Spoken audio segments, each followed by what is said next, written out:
En quoi les 22 arcanes majeures du tarot de Marseille nous éclairent sur le chemin de l'existence? C'est ce que nous allons explorer aujourd'hui en décryptant carte par carte tous ces symboles qui sont finalement à l'image des épreuves que nous traversons dans la vie. Chers amis, bienvenue dans ce nouveau podcast d'Inexploré Digital. Je suis Sébastien Lillier, rédacteur en chef d'Inexploré et co-créateur de l'INRES, et je suis très heureux d'animer cette émission et de recevoir aujourd'hui une spécialiste du sujet, Carole Cédillo. Merci Carole d'être avec nous. Merci Sébastien de me convier à ce partage. Alors vous êtes l'auteur d'une quinzaine d'ouvrages sur la psyché, les tarots, Jung ou encore l'alchimie, organisatrice de voyages, formatrice en psychologie jungienne, en symbolisme et en mythologie. Vous pratiquez l'astrologie et les tarots de Marseille en consultation. En quoi ces 22 cartes sont si mystérieuses et passionnantes ? Alors, à plus d'un titre, elles sont mystérieuses et passionnantes, et puis elles vont nous proposer plusieurs possibilités. Alors, c'est vrai que à chacun, dans ce qu'elles vont nous proposer, de se situer, de trouver du sens. Personnellement, pour moi, elles sont un support, elles sont un et des outils symboliques pour nous permettre de nous relier à nous-mêmes, c'est-à-dire de mieux nous connaître, afin de mieux utiliser le potentiel qui est le nôtre. Alors nous voilà donc devant un outil d'interprétation extraordinaire composé de 78 cartes et de 22 arcanes majeures qui à elles seules résument en gros les grandes étapes de la vie, les grandes étapes spirituelles, pourrait-on dire ? Alors, non seulement elles vont révéler les étapes, mais elles vont, avant de révéler les étapes, nous parler de nous-mêmes, parce que ces étapes n'auraient pas de sens, ne prendraient pas de sens si on ne sait pas à qui elles s'adressent. Donc en fait, chacune de ces images, chacun de ces arcanes, et on pourra revenir sur la définition du mot, va nous permettre de mieux savoir qui je suis. À un moment donné, une grande règle dans l'utilisation de ce support symbolique, c'est toujours l'ici et maintenant. Pour autant que cet ici et maintenant, on va aussi le relier à quelque chose qui est en amont pour aller vers quelque chose qui sera en aval. C'est un mouvement. Alors que vous soyez thérapeute, coach, habitué personnellement à des tirages ou en quête de sens à propos des tarots, nous allons essayer de vous offrir durant ce podcast des clés pour mieux comprendre comment utiliser le tarot, comment le penser également dans sa totalité. L'émission va ainsi vous délivrer quelques secrets sur l'origine et l'histoire du jeu. Alors pour mieux nous suivre encore, je vous conseille vivement soit de vous munir de votre propre jeu du tarot de Marseille, si vous l'avez avec vous, et de classer les 22 arcanes majeures dans l'ordre, puisque nous allons les étudier ainsi.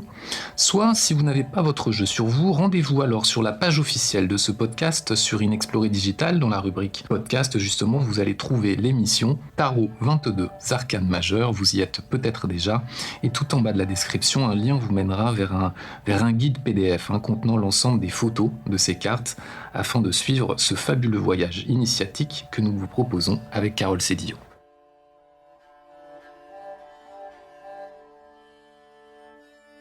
Alors on peut dire que ces cartes nous invitent sur le chemin qui mène vers la connaissance. Comment en parleriez-vous, Carole, des tarots et de ce chemin ? Alors, comment je parlerai de ces cartes ? Alors déjà, des cartes, des lames ou des arcanes. Encore une fois, c'est comment on va les nommer. Parce que c'est pas la même chose si je m'adresse à la carte, si je m'adresse à la lame ou si je m'adresse à l'arcane. Et en même temps, ces trois mots contiennent une seule image. Donc c'est une question d'intention. Et pour moi, elles vont me permettre de, comme ça a été dit dans l'introduction, de me relier à moi-même. Ça veut dire que quand cette image va apparaître, qu'est-ce qu'elle dit de moi et en quoi je me reconnais dans ce qu'elle me porte comme message. Parce que ces cartes finalement sont le miroir de notre intériorité, on peut le dire comme ça ? Oui, alors c'est vrai que c'est souvent dit, que c'est quand même un petit peu comme un cliché, oui, le tarot miroir de soi, mais il faudrait s'arrêter un petit peu plus sur le sens et pas le galvauder. Oui, miroir, qu'est-ce que cela me renvoie de moi et de qui je suis au moment où cette image m'apparaît. Et avec l'expérience qui est la vôtre sur le sujet, du coup, qu'est-ce que ça nous révèle de nous ? Alors là, je vais parler encore une fois d'un grand monsieur qui s'appelle Jung et qui, comme avec les rêves, dirait « mais cette image m'apparaît ». Et moi, je dirais à la personne « et pour vous, qu'est-ce qu'elle veut dire ?» Et comme la personne, normalement, dans un premier temps, elle ne connaît pas la symbolique, elle va être dans une spontanéité et ce qu'elle dira, même avec une méconnaissance ou une non-connaissance du symbole, sera quelque chose qui est vraiment une réalité d'elle-même. On est là face à l'émanation finalement de notre inconscient et de l'inconscient collectif finalement. Absolument. Ça veut dire que les images du tarot de Marseille appartiennent à l'inconscient collectif et quand je me relie à elles, elles viennent parler de mon inconscient personnel. Et là, seule ou accompagnée, c'est le lien que je vais faire entre ce qu'elles représentent d'une manière collective ou universelle et ce qui m'appartient. Et là, c'est le sens à donner. Et ces cartes ont été construites finalement pour favoriser cette émanation ? Alors là, c'est le grand mystère. Est-ce qu'elles ont été construites ? Il n'y a pas un monsieur Marseille quelque part, à une date bien précise, qui est en train de nous proposer ce jeu. Et c'est ça qui lui donne sa force et sa puissance. Le tarot de Marseille, il est à personne, il est à tout le monde, et il est à chacun. Et c'est ça, sa force. C'est comment je vais me l'approprier, seul ou accompagné, pour pouvoir, encore une fois, faire entre cette image qui vient d'apparaître et moi-même, une totalité, une intégrité. Lors d'un tirage, les cartes sont cachées. On doit donc imaginer que l'intelligence de l'inconscient, de cet inconscient collectif, est plus fort finalement que notre mental qui va choisir cette carte. Ah oui, alors là j'aime bien la définition que vous faites apparaître.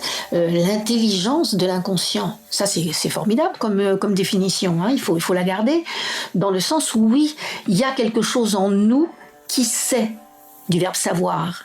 Maintenant la question que l'on se pose c'est qui sait, point d'interrogation, qui sait, du verbe savoir. C'est tout le mystère.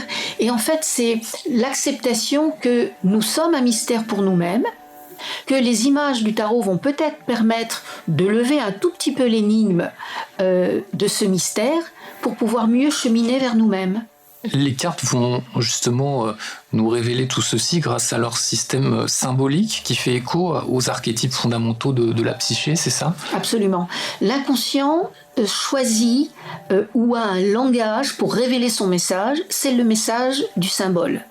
Et il y a une grande définition qu'il ne faut jamais oublier quand on travaille avec l'outil du tarot et d'autres outils symboliques, c'est que le symbole ne dit pas ce qu'il a à nous dire avec la forme qu'il représente. Ça serait beaucoup trop facile.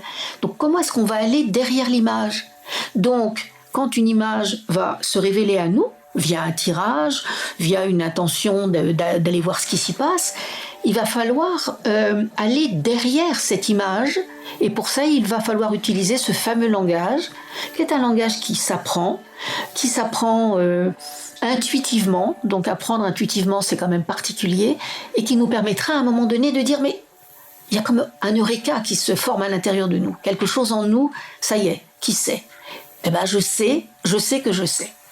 Mais c'est tout. Il n'y aura pas besoin après de l'intellectualiser ni de le décortiquer d'une manière systématique, construite. Non, c'est comme une conviction intérieure. Mais ça demande quand même du travail, du temps, un apprentissage, un accompagnement quelquefois pour pouvoir arriver à cette relation avec les images du tarot. Parce qu'on va rencontrer donc une image, c'est symbolique, et ce que vous dites, c'est qu'elle fait résonner en nous un message. Finalement, ça veut dire aussi une chose, c'est que l'ensemble de ces symboliques, l'ensemble de ces facettes sont communes à toute l'humanité. Oui. Alors c'est ça, c'est toute la force, encore une fois, du symbole. Et le symbole, encore une fois, déjà vouloir le définir, c'est le limiter, c'est l'enfermer. Et qu'il est inhérent aussi à plein de facteurs qui sont des facteurs culturels.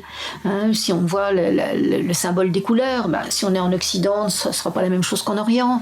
Le symbole aussi du bestiaire, et le tarot va nous proposer aussi des animaux, en fonction des cultures, des civilisations, ça ne sera pas la même chose. Donc il va falloir, encore une fois, avoir une référence. C'est toute la loi de l'analogie, comme en astrologie, comme dans d'autres univers symboliques, pour effectivement que nous ayons dans notre lecture aussi une cohérence. Sinon, on peut aller partout et par conséquent, on sera nulle part à l'intérieur de soi-même. Un de nos lecteurs, Benjamin, m'a posé une bonne question sur les réseaux sociaux. Quelle différence y a-t-il avec d'autres outils de connaissance de soi et du monde, comme le Hiking par exemple, ou d'autres choses ? Oui, alors, je ne sais pas si on peut parler en tant que différents. Ce sont des outils, les outils, oui, sont différents, mais ils sont toujours dans un objectif de la même chose. C'est-à-dire, le Hiking, c'est une forme de tarot aussi, d'une certaine manière. Donc, les outils sont des moyens, sont des instruments. Et c'est vrai qu'il y a des instruments avec lesquels on est plus habile, ou on est plus en résonance. Donc merci, il y a le tarot, il y a le Hiking, il y a l'astrologie, et plein d'autres langages. C'est qu'est-ce qui est le mien, qu'est-ce qui résonne dans qui je suis. Donc c'est un outil parmi plein d'outils. On peut parler d'outils qui visent à la transformation, à la transmutation même. C'est un art de guérir finalement. Oui, alors il y a tous ces mots-là. Peut-être qu'en amont de tous ces mots-là, il y a outil de connaissance. Et cette connaissance permettra de se guérir, de se transformer, d'être dans une mutation, d'être dans un dépassement. Donc le premier, si on devait hiérarchiser tous les mots et ceux que vous proposez également, ça serait peut-être le mot de connaissance de soi. Parce qu'on est une énigme pour nous-mêmes jusqu'à longtemps de notre histoire de vie quand même. Donc on est loin d'un outil de prédiction ou de divination, on est plutôt sur, comme vous le dites à l'instant, un outil de connaissance de soi, sur le miroir de notre intériorité à un instant T, mais pas dans une projection du futur. Ici. Alors, j'aurais envie de dire oui et non. Quand on entend le mot divination, on est dans une divine action. Après, c'est qu'est-ce que je cherche de moi quand je demande une question au tarot, qu'est-ce qui va m'arriver, est-ce que je vends ma voiture, est-ce que je pars en vacances, etc. C'est au-delà de cela. En fait, la divination, ça nous ramène aussi à la mythologie, ça nous ramène à la fonction de l'oracle, à la fonction de l'intuition. Donc, quand je veux savoir ce qui va m'arriver, et je vais demander au tarot, et le tarot est capable de répondre, bien sûr. Je dirais que ce qui est important, c'est l'intention que j'y mets dans la question que je pose. Donc, si je prends le mot divination dans cette divine action, et puis quand je regarde le mot écrit, il y a du divin dans le mot divination. Donc, pour moi, et je travaille beaucoup avec l'intention, et aussi l'intention de l'utilisation du tarot, elle est très très importante. Qu'est-ce que je fais, qu'est-ce que je veux faire quand je pose une question au tarot, quelle est ma question et pourquoi de ma question, etc. On parle de l'intention de celui qui tire la carte ici, de la personne aussi qui va l'accompagner peut-être dans ce tirage. Oui, en fait, oui. Il y a effectivement deux intentions qui vont se rencontrer peut-être. Maintenant, là aussi, l'intention on va appeler ça le tarologue, elle est quoi ? Elle est d'aider, d'accompagner, ou elle est plutôt mercantile, elle est, etc. C'est un outil, si on veut rendre quelqu'un dépendant du tarot, c'est très facile, comme d'autres outils symboliques.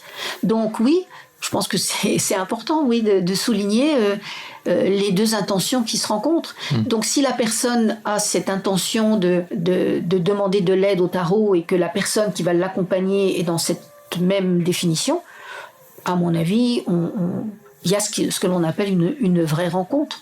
Alors, qui dit tirage dit forcément rituel d'une certaine manière pour tourner le regard vers soi et se couper de l'agitation extérieure aussi.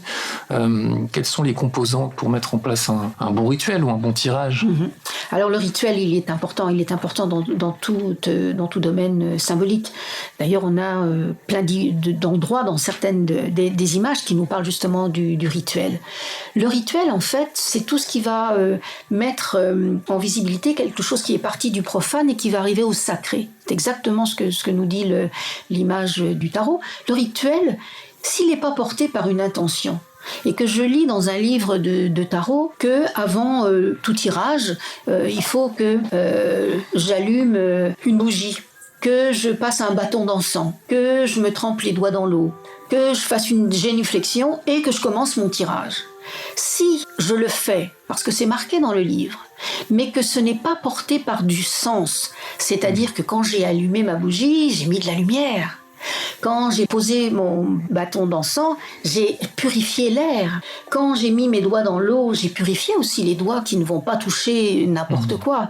Et puis quand je fais ma génuflexion, je me rends au service d'eux, je me rends humble avec l'outil que je vais utiliser. Là, je donne du sens et ça fonctionne.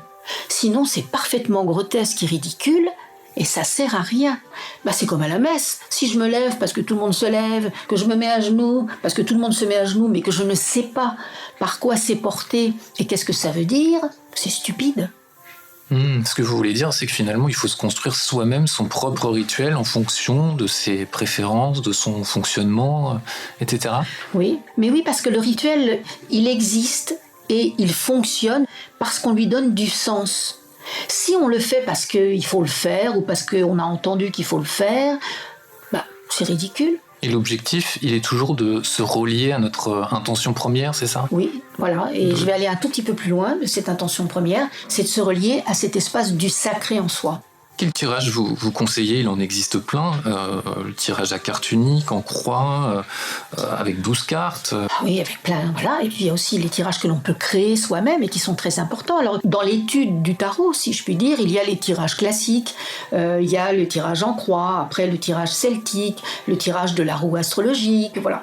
Mais encore une fois, à chaque question, à chaque demande, il y a un tirage qui est plus approprié qu'un autre. Alors, c'est-à-dire, est-ce que vous pouvez nous donner quelques conseils ? Alors, qu'est-ce que je pourrais donner comme conseil ? Encore une fois, déjà de bien écouter la question qui est posée. Parce que des fois, dans une question, il y a 5 questions, donc c'est même pas la peine. Le tarot, lui, il ne saura pas répondre à ça. Donc, la formulation est déjà porteuse de la réponse. Il faut qu'elle soit le plus précise possible. Oui. Il faut qu'elle amène forcément un oui ou un non, ou est-ce que c'est Non, parce qu'à la limite, moi, ce qui m'intéresse dans l'accompagnement, c'est pourquoi on finit par dire oui et pourquoi, justement, on pourrait dire non. Parce que le oui ou le non tout seul, à mon avis, il n'est pas très enrichissant. Pourquoi oui et pourquoi non ? Alors si effectivement, c'est vrai que j'entends dans la question de la personne, oui, c'est un tirage que l'on appelle un tirage court ou un tirage rapide, et qui va être un oui ou un non, je ne vais pas prendre 10, 15 ou la totalité du jeu. Donc c'est aussi en fonction du cheminement pour arriver à la finalité de la question. Des fois, on entend bien que pour y arriver, il va y avoir tout un processus, par exemple. Si la question est globale, sur un chemin de vie, sur une question qui en entraîne plusieurs, là, on va tirer plusieurs cartes. Une question qui demande une évolution avant un aboutissement ou une résolution, là, on sait qu'effectivement, il y aura des tirages plus appropriés. Et puis, des fois, on se dit, mais non, dans les tirages que je connais, non. On crée son propre tirage. C'est-à-dire, j'ai besoin d'avoir ça ou ça, et je crée mon tirage. Donc, quand on dit on crée son propre tirage, ça veut dire qu'on peut organiser son tirage avec une carte, 2 cartes, 4 cartes, peu importe, Absolument. du moment qu'on sait ce que chaque emplacement Voilà, je dirais à la personne, signifie. Voilà, ici, ça va représenter, peut-être si c'est une question à évolution d'une progression spirituelle ou affective ou autre, il y a une première étape, et de quoi est porteuse la première étape ? J'ai besoin de 2 cartes. Et puis, où est-ce qu'elle vous emmène ? J'ai besoin de 3 cartes. Voilà, c'est une possibilité. Alors, le jeu se décompose en 78 cartes, on l'a dit, dont 22 arcanes majeures, qu'on va étudier dans quelques instants, et donc 56 arcanes mineures. Qu'est-ce que vous pouvez nous dire en quelques mots, puisqu'on ne va pas en parler par la suite. C'est frustrant parce qu'effectivement, la totalité du jeu, c'est 78 images. Et encore une fois, quand on lit un livre, on le lit dans sa globalité. Mais c'est vrai qu'en règle générale, on apprend les 22 arcanes majeures. Et ensuite, peut-être, on va cheminer pour rencontrer les autres, qui sont passionnantes. À un autre niveau, elles sont mineures, mais pas dans le sens, bien sûr, dévalorisant ou moins importantes. Elles sont dans un autre registre, un autre niveau de lecture, complémentaire, et elles nous amènent à une autre grande symbolique. Finalement, les 22 arcanes majeures, chacun d'entre eux est unique. On n'a qu'un battleur, on n'a qu'une impératrice, on n'a qu'une papesse. Maintenant, les 56 qui vont nous rester, ce sont des séries. Ce sont 4 séries de 14 cartes qui vont nous amener justement dans la relation aux 4 éléments, la terre, l'air, l'eau et le feu, qui vont nous ramener à la symbolique des nombres, pair et impair. Et ça va être toute cette lecture, ce croisement qui va nous permettre de rentrer 4 rentrer dans la structure du 4, notre incarnation. Et on va trouver, justement, avec la lecture des arcanes mineurs, notre vie sentimentale, notre vie financière, notre vie intellectuelle, notre vie d'engagement, etc. Donc, les arcanes mineurs vont nous permettre, effectivement, de rentrer dans notre incarnation. Alors que les 22 arcanes majeurs sont là pour nous amener sur la dimension de l'âme, sur une dimension plus philosophique, plus psychologique. Donc, quand on a appris la totalité, ce qui demande quand même un petit peu de temps, eh bien, on travaille les arcanes mineurs avec les arcanes majeurs. Et là, effectivement, on a un grand discours. S'ouvre un autre monde. Oui. C'est à l'image d'un mandala, finalement, ou à l'image complètement. À l'image de Dieu, toutes les facettes de l'humanité sont contenues dans le Voilà, on a tout ça. On a tout ça. Donc, majeur et mineur font la grande œuvre de l'humain et de l'humanité. Eh bien, on est parti. On va essayer de décrypter, carte par carte, l'ensemble de ces 22 arcanes majeurs. Je vous invite à nous suivre très attentivement pour tout savoir du tarot de Marseille.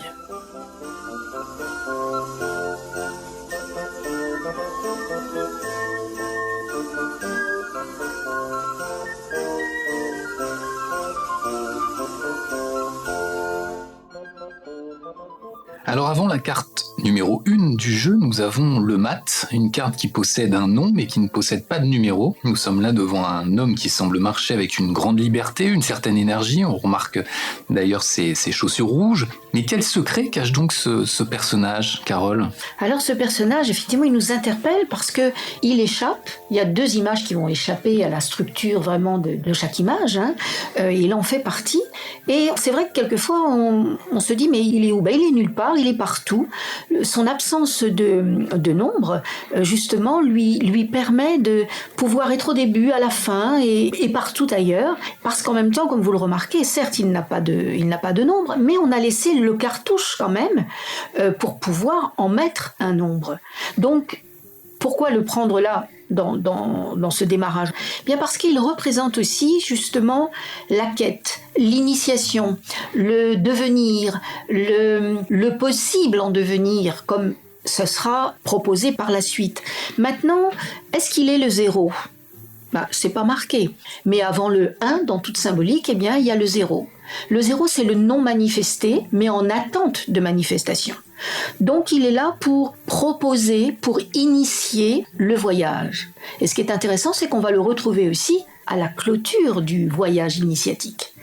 Ça sera le même, mais ça sera plus le même puisqu'il aura rencontré tous les autres arcanes, toutes les autres images, et qu'il s'en sera nourri, et il sera devenu cette totalité de l'être en partance. Alors, on peut développer toute la symbolique des couleurs qui constituent son vêtement, de l'animal, qui, finalement, l'animal, est-ce qu'il le pousse, est-ce qu'il le retient ? Sa partie animale est toujours présente. Son regard est intéressant, on le voit quand même regarder vers l'avant. Est-ce qu'on doit en tirer quelque chose ? Je ne sais pas, c'est intéressant de se poser la question, où regarde-t-il justement ? Est-ce qu'il a une espèce de perspective énorme, immense, et il se dit je vais aller la découvrir ? Ou alors il focalise sur un point précis, il n'y a que lui qui le sait. C'est l'énigme de qui nous sommes quand on le place au début du voyage. Donc c'est l'énigme que je suis en partance vers la découverte du mystère que je représente. Est-ce qu'il y a des éléments sur cette carte qui nous aident justement à mieux le comprendre ? Il est en train de marcher avec un bâton. Est-ce que ce sont des éléments à prendre en compte ? Oui, tout est à prendre en compte, la posture, l'animal, le petit sac qui est porté par un bâton blanc, mais surtout ce qui nous donne cette capacité d'énigme en lui, c'est l'absence de nombre. C'est une énergie sans limite, c'est une impulsion vitale. Oui, c'est le joker, c'est le possible en devenir. Donc il peut rester là peut-être et ne pas s'engager, c'est l'engagement. Comment cette carte va venir questionner l'énergie du consultant ? Alors elle va nous questionner en fonction de là où on va en être, de son moment personnel par rapport à ça. Où effectivement elle va signifier que on est sans repère, on est sans structure, on est perdu, et ça, son absence de nombre va le signifier. Ou au contraire, en fonction du moment de vie dans lequel je me trouve, elle va me permettre de me relier a un espace infini de liberté à l'intérieur. Et l'animal qu'il suit, vous l'avez évoqué, mais qu'est-ce qu'on peut en comprendre ? Alors cet animal, c'est un chien, il est couleur chair, donc là aussi on a toute une symbolique que l'on pourrait découvrir. Et puis qu'est-ce que fait ce chien ? Alors là aussi c'est qu'est-ce que vous voyez ? Qu'est-ce que je vois quand je regarde ? Est-ce que je vois que ce chien, il a arraché un bout de pantalon et je vois la chair du personnage ? Qu'est-ce que ça pourrait vouloir nous dire ? Tout simplement que là où il est dans son évolution terrestre et humaine, il est toujours un être humain. Maintenant, est-ce que cet animal, c'est-à-dire ma partie animale, m'empêche de cheminer vers ma partie spirituelle ? Ou au contraire, non, je reste bien évidemment dans cette partie pulsionnelle, instinctive, puisque c'est la partie animale en nous, mais cela ne m'empêche pas d'aller vers ma quête spirituelle. Comment différencier son élan un peu presque visionnaire de son côté un peu plus misérable de mendiant ? Alors on en revient toujours à cette bipolarité du symbolique. Ça veut dire que si on est porteur de lumière, on est aussi porteur de nos ténèbres. Donc ce personnage est là pour montrer, mais comme tous les autres que nous allons rencontrer d'ailleurs, de marquer nos deux faces d'une même totalité. Ça veut dire que pour aller vers ma partie lumineuse, eh bien, j'ai pas d'autre choix que d'accepter de rencontrer ma partie obscure et ténébreuse. Donc, la carte seule ne dit pas c'est ça ou ça. C'est en fonction soit d'autres images qui seront mises autour ou de la question de la personne qui a cette image que l'on pourra effectivement savoir si on est dans un versant ou dans un autre versant.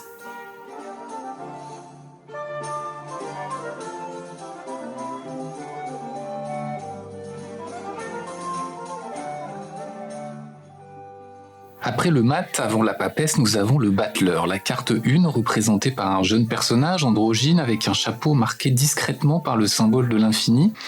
Alors est-ce à dire que l'éternité est dans la paume de notre main ? Est-ce à dire que tout est possible avec cette carte ? Carole, comment interpréter le battleur ? Alors oui, tout est possible avec cette carte. Voilà le manifesté. Avec la carte du mat précédente, si on la mettait au début, on était avec ce nom manifesté. Ça y est, quelque chose apparaît, quelque chose émerge et qui s'appelle le battleur. C'est pas un mot que l'on emploie tous les jours dans la conversation. Mais qu'est-ce que j'entends aussi ? Le bas de l'heure. Donc il y a un petit message aussi dans la carte qui est nommée. C'est-à-dire ? Le bas de l'heure. Le bas est en relation avec la matière, avec notre incarnation. Bien sûr, c'est important, mais ça va nous dire dès le départ qu'il n'y a pas que le bas, il n'y a pas que la matière et le matériel. Il doit donc y avoir quelque part, mais peut-être un petit peu plus tard pour le rencontrer, la notion du spirituel. Et puis le battleur, c'est vrai que c'est un terme que on employait beaucoup au Moyen-Âge, et le battleur, c'était le bonimenteur, c'était le jongleur, c'était celui qui haranguait les foules, etc. Donc, à partir de maintenant, toutes les images que nous allons rencontrer vont être nommées et numérotées. Le nom va être en bas et le nombre en haut. C'est pas au hasard dans un cartouche. Quand nous sommes arrivés sur cette terre, la première chose qui nous a été donnée, c'est un nom pour exister et pour être reconnu. Donc c'est le message de ce nom qui est plutôt en bas. Et le nombre, il a une autre perspective, sans développer Pythagore, mais il a une autre perspective de l'ordre du sacré. Le nombre, il est porteur d'une énergie en fonction qu'il est pair ou qu'il est impair, et il demande effectivement, pour pouvoir le connaître ce dont il est porteur, il demande effectivement une connaissance, il va falloir l'apprendre. Mais le 1, c'est le début, c'est l'impulsion, et effectivement, comment est-ce que je sais que c'est le tout possible ? Effectivement, il y a une table avec tous les outils qui ne sont que ses potentialités, ses dons, ses talents, tout ce qu'il va avoir pour pouvoir partir à l'aventure et aller retrouver le mat. Mais pas tout de suite, il va y avoir effectivement beaucoup d'autres rencontres entre-temps. Donc, quand cette carte apparaît, elle dit de moi que j'ai tout en moi, j'ai toutes les capacités. À moi de faire, à moi de mettre tous ces petits outils dans mon petit sac qui est aussi sur la table et de partir à l'aventure pour découvrir le monde, qui sera l'arcane final. Tout est possible, mais encore faut-il agir et comprendre comment agir. On en est là finalement. Ah, mais bien sûr, le personnage a tout, sauf une seule chose. l'expérience, puisqu'il démarre. C'est la jeunesse. C'est la jeunesse, et on peut être battleur à 90 ans. Hein. Voilà, ça aussi, c'est important de l'ordre de la définition. C'est pas une question d'âge, finalement, propre aux consultants. C'est une question de sensibilité. Et de maturité. Par rapport à ça. Mais le battleur, c'est le puer en nous, c'est ce qui reste jeune. Il faut jamais le perdre de vue.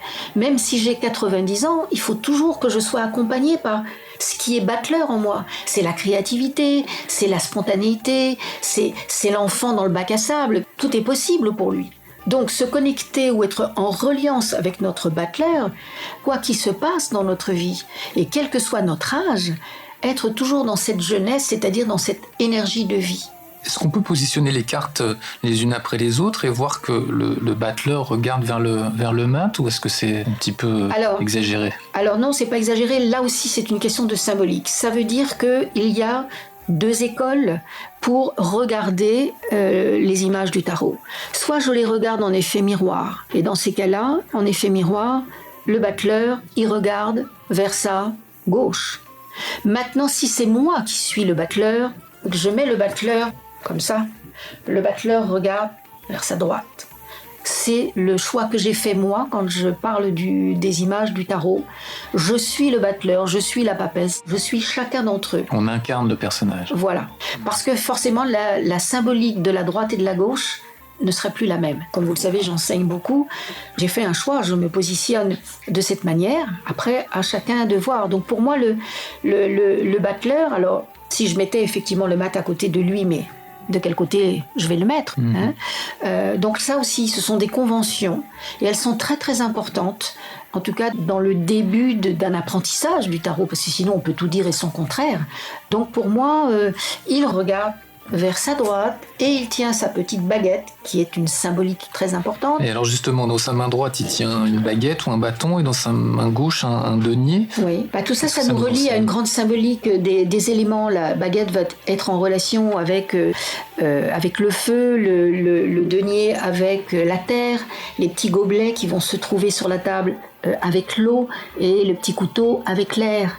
Et tout ça, c'est ce qui va nous permettre de créer les arcades mineures. Les 4 séries des arcades mineures sont déjà potentiellement proposées avec la carte du battleur. Et nous retrouverons ces 4 éléments dans la carte du monde, aboutis et réalisés. Donc effectivement, c'est sans le battleur, sans le 1, qui est quand même l'énergie de démarrage, c'est le starter.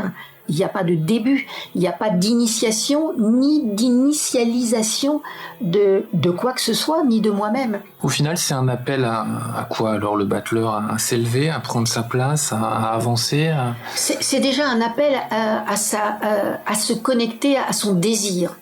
Et là, j'ai envie de parler du désir dans ce que Carl Gustav Jung nous en dit, c'est-à-dire dans ce qui nous anime, l'élan créateur. Donc c'est le premier contact avec cet élan créateur qui va nous amener à aller vers le monde. Le 1, il a un désir, c'est d'aller vers le 21 qui sera représenté par l'arcane du monde. C'est le début d'un travail ou de quelque chose. Oui. Alors à l'image de notre existence, voilà donc l'appel de la jeunesse à s'élever, à prendre sa place. Elle nous ancre sur le chemin de la vie, et c'est une première étape très inconsciente finalement d'une entrée sur le territoire des questions existentielles et spirituelles.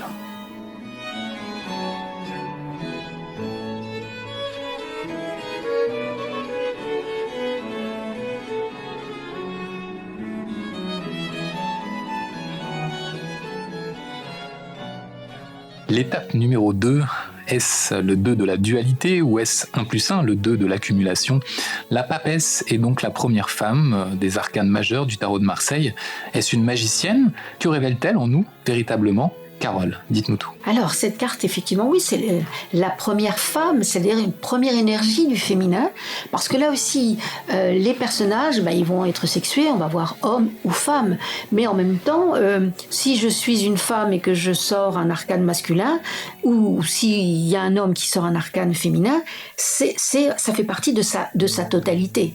Donc, cette femme est une partie d'une énergie féminine, et elle va nous parler effectivement de la connaissance. C'est le 2 aussi en tant que dualité, dans ce qui unit et dans ce qui sépare, On est toujours dans la polarité symbolique, mais elle a quelque chose quand même de précieux qu'on ne verra qu'une seule fois. C'est-à-dire, c'est le livre. Ce livre, il est ouvert et dans le tarot que moi j'utilise, il est couleur chair.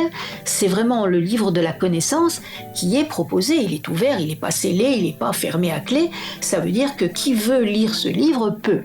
Maintenant, ce personnage a une particularité aussi qu'on ne trouvera pas par ailleurs. C'est un personnage où, quand on regarde, les coiffes sont très importantes dans chacun des personnages. Là, cette coiffe n'est pas n'importe laquelle, c'est une tiare. Et elle dépasse quand même du cadre, puisqu'elle va un petit peu débordé sur le cartouche. Sur le numéro 2, oui. Voilà. Et puis les voiles, eux, ils passent par-dessous.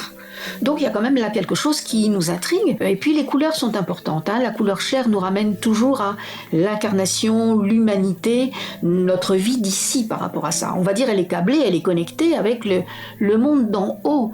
On disait le bas de l'heure, et elle est déjà quand même dans quelque chose qui nous amène vers le haut, c'est-à-dire dans la dimension du spirituel et de la spiritualité.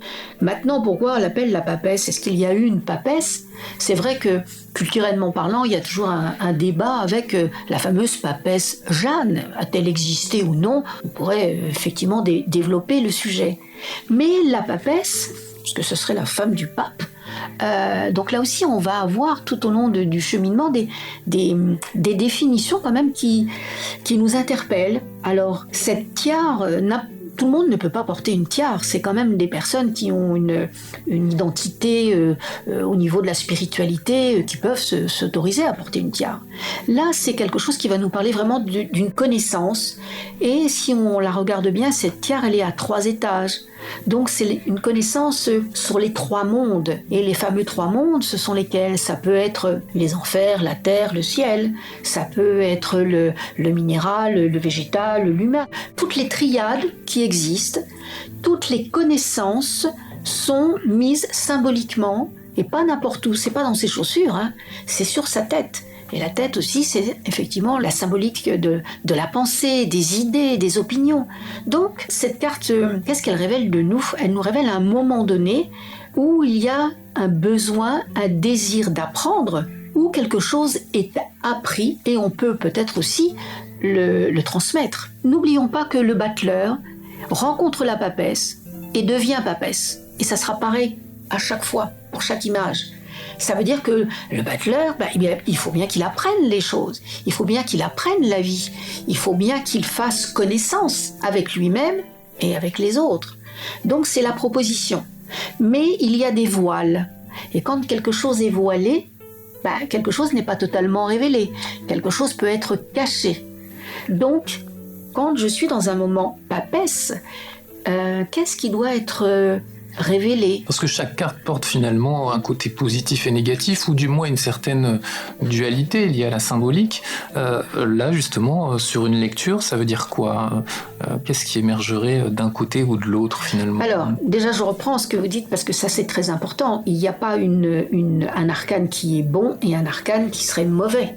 Ils sont chacun porteurs d'un positif et d'un négatif, et c'est en ce sens qu'ils forment une totalité.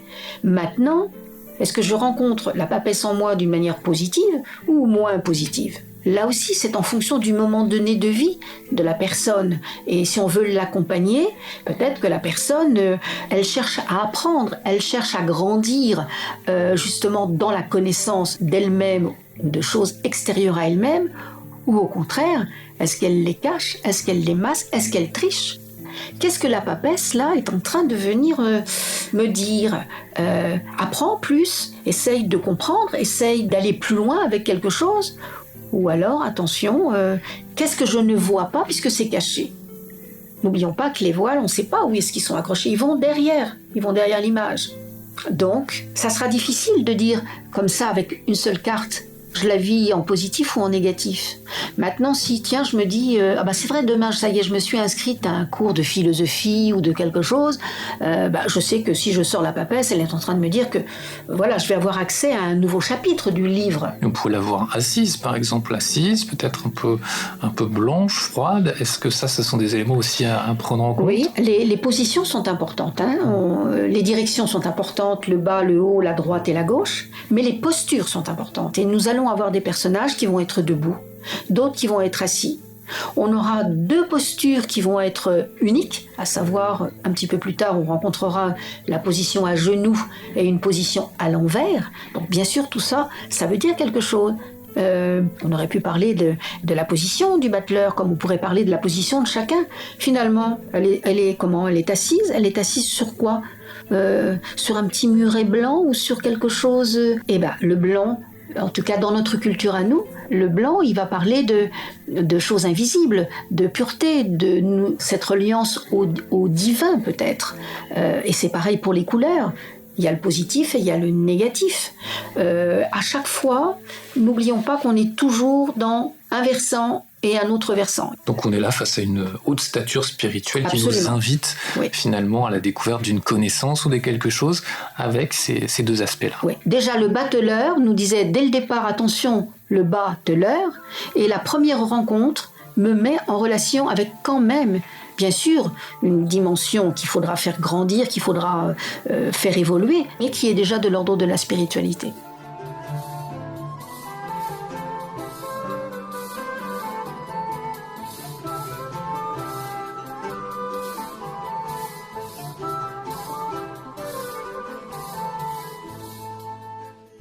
Alors nous voici au 3e degré, hautement symbolique dans les traditions initiatiques, et logiquement l'accumulation du second degré semble nous mener vers une explosion créative. Sommes-nous en train de passer de la virginité à une certaine fécondité ? Qu'en pensez-vous, Carole ? Alors, peut-être que je pourrais reprendre ce que vous venez de dire. Maintenant, effectivement, on arrive sur un nombre masculin, puisque le 3 est un nombre impair, et on arrive sur la dynamique de la triade, effectivement, l'unité ajoutée au 2 pour pouvoir justement dynamiser la dualité qui était proposée précédemment. Alors, c'est un nombre masculin, mais tiens, bizarrement, c'est incarné par une femme, l'impératrice. Alors ça sera intéressant justement de voir en quoi, de l'ordre de l'individu n'est pas que homme ou que femme, puisqu'il est porteur en tant qu'homme du féminin et le féminin du masculin.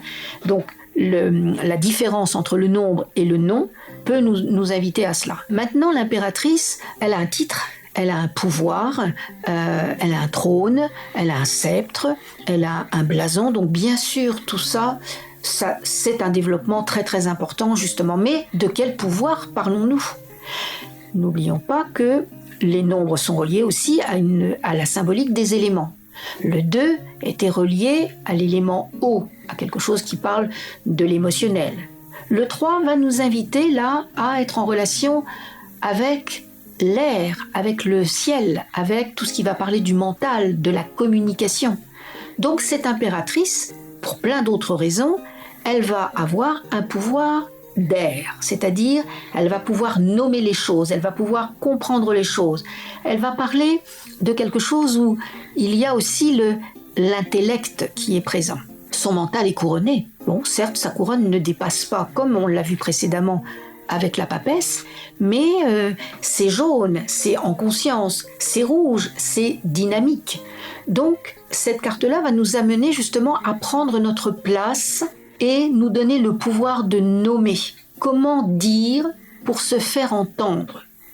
Donc, cette carte-là nous invite, qu'on soit homme ou femme, parce qu'un homme qui tire l'impératrice, eh bien, ça va lui proposer justement d'utiliser son pouvoir de dire. On aperçoit un aigle aussi présent sur la carte. Oui. Qu'est-ce qu'il nous révèle ? Alors cet aigle, n'oublions pas qu'on va trouver aussi des animaux, pas dans chaque image, mais on va trouver aussi certaines symboliques du bestiaire.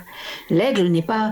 On va dire que l'aigle est à l'air, ce que le lion serait à la terre, dans la puissance, dans la noblesse, dans la beauté. Donc c'est pas n'importe quel oiseau, et il nous est dit aussi dans la symbolique que l'aigle est le seul oiseau qui peut regarder le soleil en face. C'est-à-dire regarder le soleil en face, c'est regarder la lumière, c'est regarder le divin. Donc il y a cette puissance. On est dans un féminin très solaire, très masculin aussi, très... Oui, oui. Alors c'est un féminin, attention justement. C'est pour ça qu'il ne faut pas faire de confusion. C'est l'impératrice, c'est représenté par une femme, mais c'est aussi, pour un homme qui tire cette image, quelque chose qui est de son féminin à lui. par rapport à ça.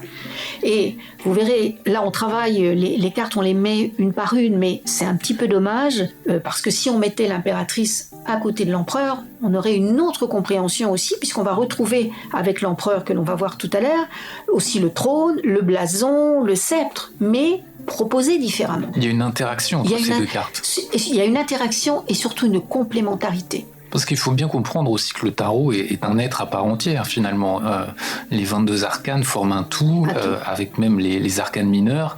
Et donc, étudier chaque carte individuellement est toujours un petit peu réducteur. Oui, et c'est toujours dommage. C'est pourquoi, surtout avec les couples, il va y avoir 3 couples dans le tarot. Et c'est intéressant quand on les met, quand on les aligne, quand on les met, on a une autre compréhension justement par rapport à ça. Là, on les aborde d'une manière unique à chaque fois.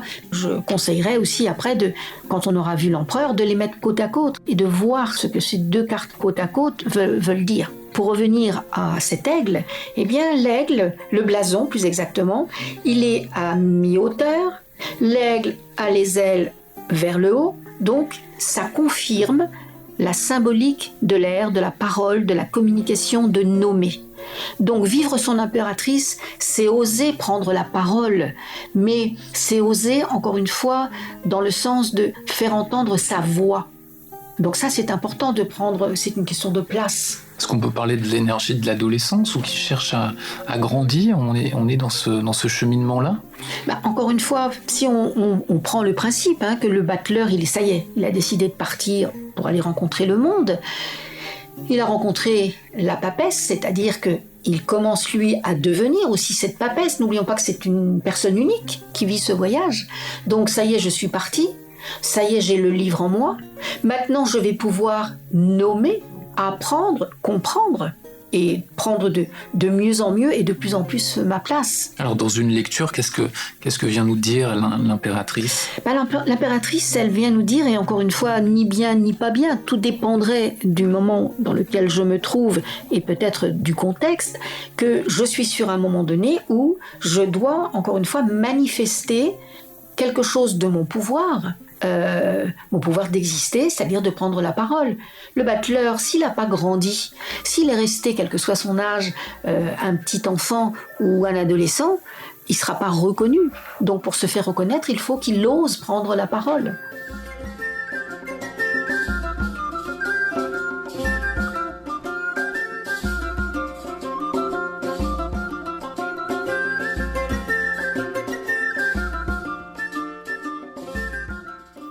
Nous voilà face au numéro 4, qui est associé traditionnellement à la matière, à la terre, à une certaine stabilité, comme l'évoque la figure du carré. Face à une carte aussi puissante, face au patriarche, à l'empereur, on vient d'en parler un petit peu. Que nous dit-il? Alors, encore une fois, là on peut se dire que on est dans la formation d'un couple avec la carte précédente. Il va y avoir 3 couples dans le voyage. Et là, effectivement, impératrice et empereur vont former un couple. Et un couple incarné, un couple vraiment homme-femme. Et pour former ce couple homme-femme, encore une fois, si on est toujours dans la pensée aussi de Carl Gustav Jung, c'est important aussi de le dire, un être humain, il est porteur de sa polarité opposée. Donc on avait vu que pour l'impératrice, impératrice femme, 3 masculins, tiens, là on a empereur, donc masculin, et le 4 qui est féminin. Donc ça montre bien qu'il y a femme et son animus, et homme et son anima, on pourrait le dire comme ça, représenté par le nom et le nombre.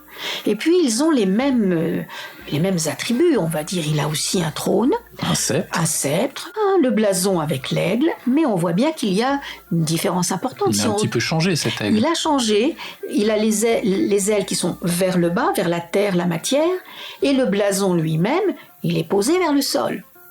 Donc on voit bien que là, il y a quelque chose qui insiste vraiment sur la terre, alors que l'impératrice insistait sur l'air et le ciel. Donc on est dans cette complémentarité, et la façon qu'il a de tenir le sceptre est différente. On le voit plus incarné finalement, plus affirmé, tranquille, oui, plus affirmé. Oui. Elle, il est porté, on va dire, vers sa gauche, dans la façon de lire. Si je suis moi l'impératrice, mon sceptre, je le tiens effectivement sur le cœur, sur du bleu, qui va parler aussi de l'émotionnel, et penché, donc il y a quelque chose de moins rigide. Alors que lui, encore une fois, il a vraiment le regard fixé sur son sceptre, qu'il tient vraiment d'une main droite, bien solide. Donc cette carte-là nous met un pouvoir d'incarnation, un pouvoir d'autorité, de sûreté de soi-même. Alors est-ce qu'il est assis ? Ou est-ce qu'il est en train de se lever ? On pourrait presque voir les deux positions. Les deux à positions. Moitié assis, à moitié debout, Voilà. en train de se lever. Absolument. Donc c'est important aussi de se projeter dans comment on le ressent. Et ce croisement de jambes, finalement, il nous interpelle aussi parce que finalement, il forme quoi, ce croisement de jambes ? Il forme un 4. Donc ça insiste vraiment sur la terre, la matière, l'incarnation. Et puis là, il y a quand même quelque chose qui nous interpelle si on regarde bien, en tout cas avec ce jeu-là, parce que d'autres jeux nous amèneraient à une autre réflexion probablement, c'est que, on se dit, tiens, ils ont pas eu le temps de mettre de la couleur sur les chaussures. Bizarre quand même. Il a les pieds blancs, oui. Les pieds blancs. Et le blanc, encore une fois, nous ramène toujours à une dynamique de spiritualité, de quelque chose qui est divin, de quelque chose qui est invisible. Donc c'est peut-être pour nous rappeler aussi que attention au bas, c'est-à-dire attention au matériel. Il n'y a pas que ça dans notre épopée, dans notre aventure humaine.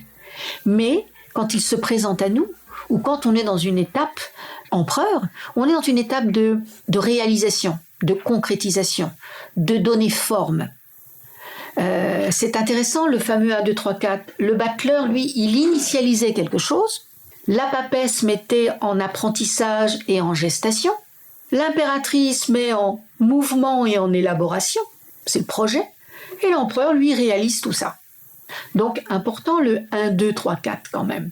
C'est pas au hasard que le battleur est parti, qu'il a pris connaissance de certaines choses, qu'il ose peut-être les nommer et qu'il commence à réaliser. Est-ce qu'à contrario, ça vient aussi nous questionner sur notre masculinité, sur peut-être l'abus de ce pouvoir ? Absolument. Oui, tout à fait. Si je vis mon empereur d'une manière négative ou si j'ai pas travaillé sur ce pourquoi il existe en moi, ça va être l'autoritarisme. C'est un petit peu dictature aussi. C'est l'abus de pouvoir. Donc à chaque fois, toujours interpréter l'image, ce que moi j'appelle un archétype, un schéma, un modèle, dans ce pourquoi il existe, c'est-à-dire son positif, et après se poser la question. Mais moi, dans l'ici et maintenant, est-ce que je le vis parce que je suis suffisamment mature, je l'ai intégré, je l'ai travaillé, ou est-ce que je le vis dans sa problématique ? Il y a un aspect presque un petit peu méditatif ou introspectif. Face à une carte comme ça, il faut aller chercher aussi les questions, les réponses qui vont se dégager de la question, mais en toute subjectivité. Oui. Et ça, c'est un cheminement, une attitude, une façon de faire avec chacun des arcanes. Si je prends les images du tarot comme un outil de réflexion, mettons, et tous les matins, je me dis, tiens, je prends une image pour voir comment je m'accompagne aujourd'hui. Et puis qu'à la fin de la journée, je me réinterroge. Peut-être que c'est une façon aussi de méditer, de travailler, de réfléchir sur ces images.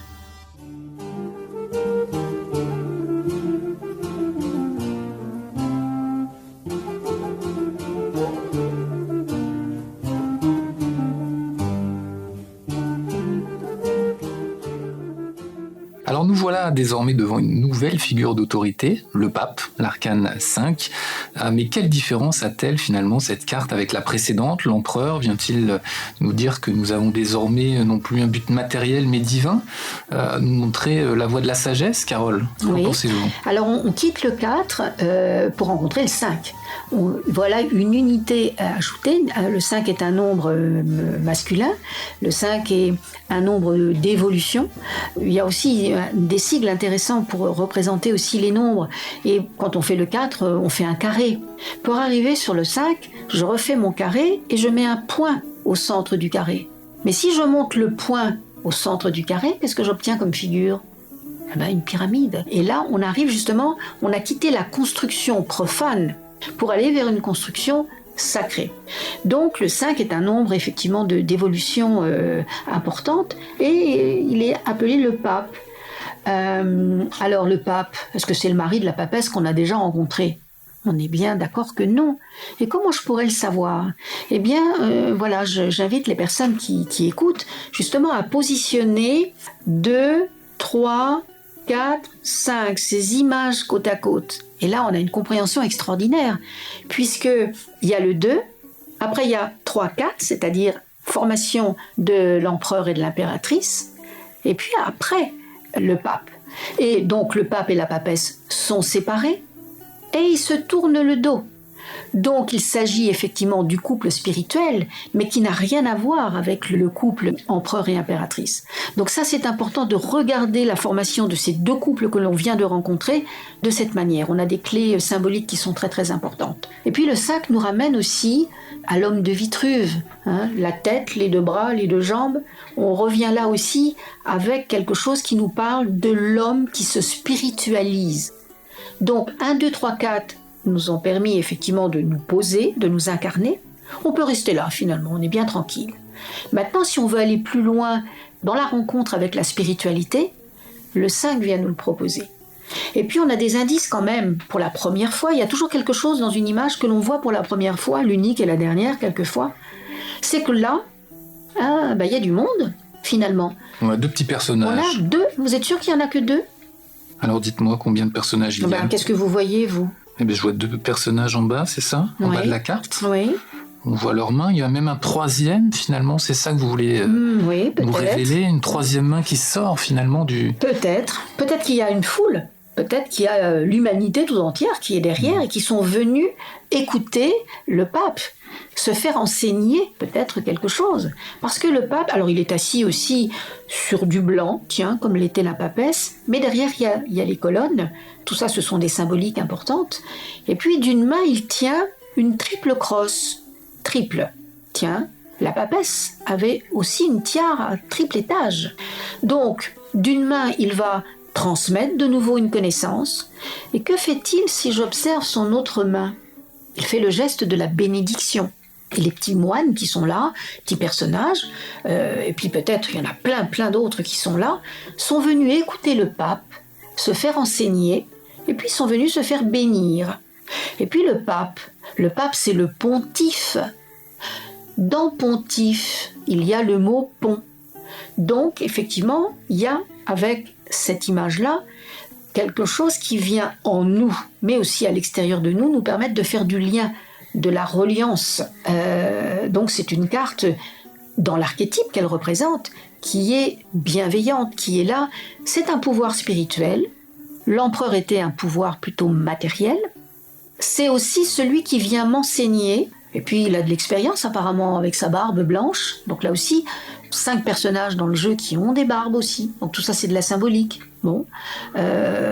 Donc quand s'exprime de moi cette énergie du pape, c'est une énergie de transmission.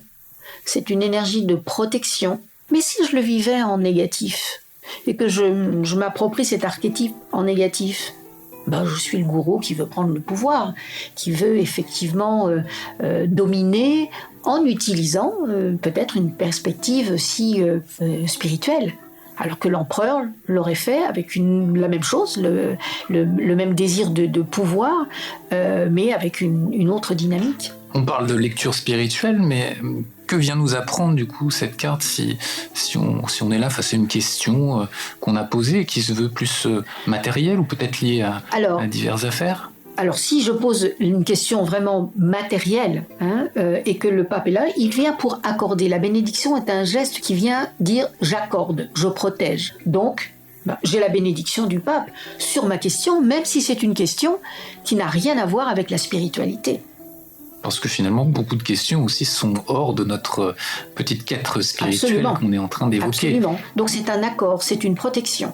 Et c'est aussi quelque chose qui me permet de faire du lien. C'est un médiateur, un pont. C'est un médiateur. C'est ce que vous avez dit tout à l'heure. Le mot est important. C'est un médiateur. Il permet de relier. Alors, bien sûr. C'est une sagesse plus active finalement que la papesse. Absolument. Forcément, c'est du 5. Donc le 5 étant une dynamique du masculin, va effectivement permettre de mettre le potentiel de ce que représente la carte vers l'extérieur, alors que les nombres pairs, les nombres féminins, mettront ce potentiel plus à l'intérieur, dans l'intériorisation.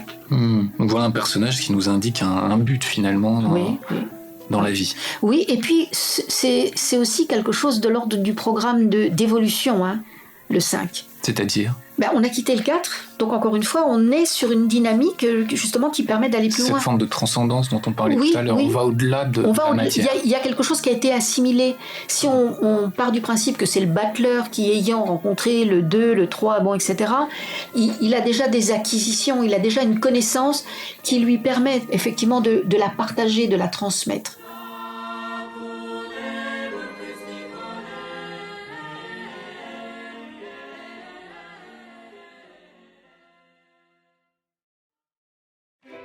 Merci de nous écouter. Nous espérons que cet épisode vous a plu et vous inspirera. Découvrez la suite de ce dossier audio dans les épisodes suivants, disponibles en intégralité pour nos abonnés sur Inexploré Digital. Et surtout, n'hésitez pas à partager autour de vous nos contenus. À bientôt.